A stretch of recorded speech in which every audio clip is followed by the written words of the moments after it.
Perfect monitor. Good morning बच्चों, आज हम क्लास का मॉनिटर चुनेंगे।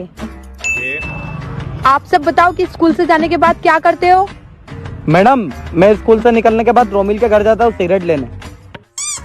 मैं स्कूल से निकल के रोमिल के वहाँ जाता हूँ दारू लेने। मैडम, मैं तो स्कूल से निकलने के बाद रोमिल के घर पे उसी के साथ गांजा फूकता हूँ। बेटा तुम बताओ, तुम क्या करते हो?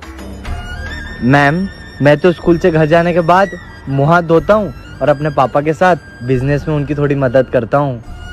शाबाश, यहाँ आओ। तो बेटा आज से तुम मॉनिटर हुए, अपना नाम बताओ सबको। हेलो एवरीवन, मेरा नाम रोमिल है। भाई